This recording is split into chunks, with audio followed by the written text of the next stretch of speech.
And so the Rule 72, so I'm going to dive into that and why I believe it is the most important concept in finance.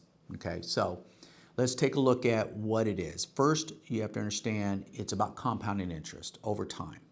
And so people need to understand that time is more valuable than money.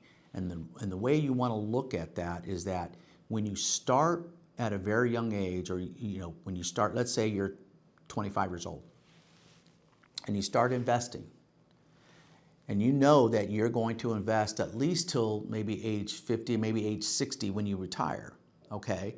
So that's 35 years, all right? A small amount of money invested each month over that course of time, compounding at 6, 8, 12%, is going to grow exponentially by the end of 35 years. So by the time you're age 60, you got a nice nest egg.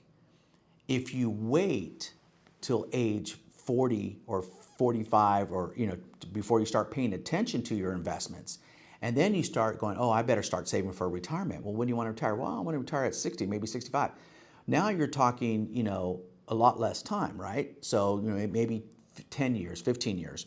So now you need a little bit more money, to invest. So maybe instead of investing, $300 a month, now you got to invest $1,000 a month or maybe $1,500 a month to get where you need to be when you retire. Well, you may not have that. You may be putting your kids through school.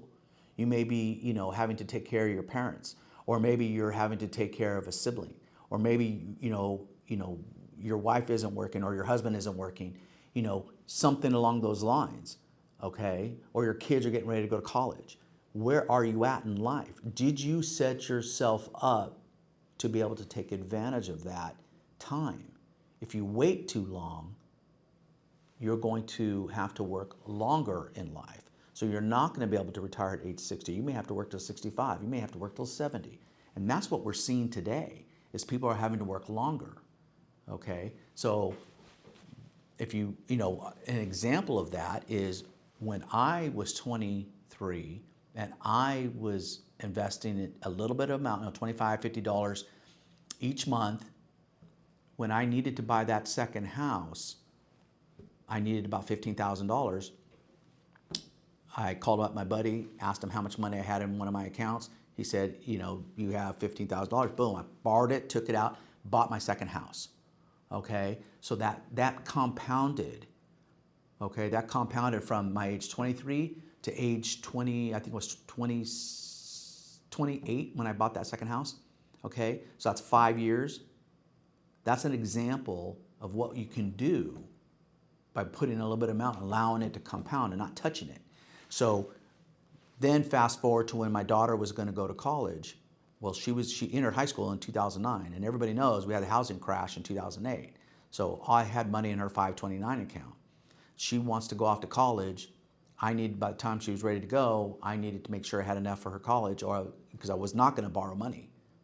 And I wasn't going to let her take out student loans. So what I was able to do is call my buddy, pull out all my cash, put her through school, along with whatever I had left in the 529 account, and made sure she didn't have to borrow any money and take out any student loans. That was my gift to her, because I had to borrow money to go to college, and I paid off my student loans. So I wanted to make sure she had that head start when she graduated, so she can go off, and she already has a condo on a mile from the beach in Pacific Beach in San Diego. She's under 30. She's a nurse. So she was able to do all the things she wanted to do and get a head start, okay? That allowed me to save more money for my son, so when he left off to college, he was able to do things. I didn't have to borrow money, put him through school. He was able to go and start his career in New York City. So these are the things that how compounding interest truly benefits you if you understand that rule. And it's never too late. It's never too late to start, but you have to start saving. You have to start investing. You have to start putting your money in accounts that are going to compound. Okay, so making sure you understand where you're putting your money. Okay, making sure how your money's taxed. All these fundamentals are critical. But the compounding interest is the key because that's how you grow your money. So most kids are taught, oh, you're young, go enjoy life, go do your thing, travel, and they're spending every single penny. But do they have the discipline to invest? Do they have the discipline to save? Are they making good life choices? Because when they're done with that, they're going to have to start life. And did they prepare themselves for what is coming? And so if they want a family, they want to buy a house, is their career off to a good start? Are they making enough money to do the things they want to do?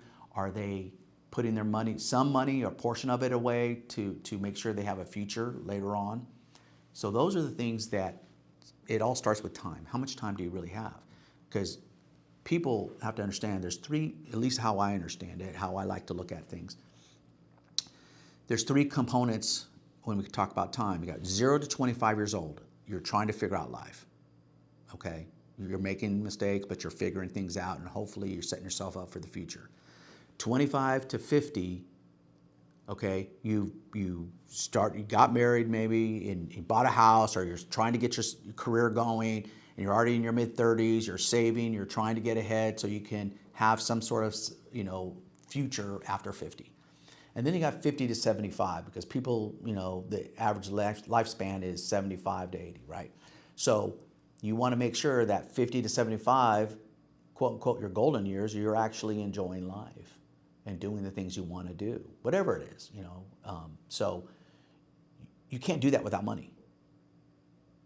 You just can't. Okay, so you need to understand what's required. So you put yourself in one of those buckets. Where are you at today? And what are you doing to make sure that you're okay and you're set up for the future? Okay, does not mean you stop living, you don't stop traveling, things like that. It's just what decisions are you making? So the key is time. And you don't have an unlimited time. You do not. And if you understand that, then okay, fine, good. Let me put my life in these buckets and let me try to make sure I'm doing the right thing. So the rule of 72 is critical. And that's the key, to money, growth, life, making sure you understand those things. So.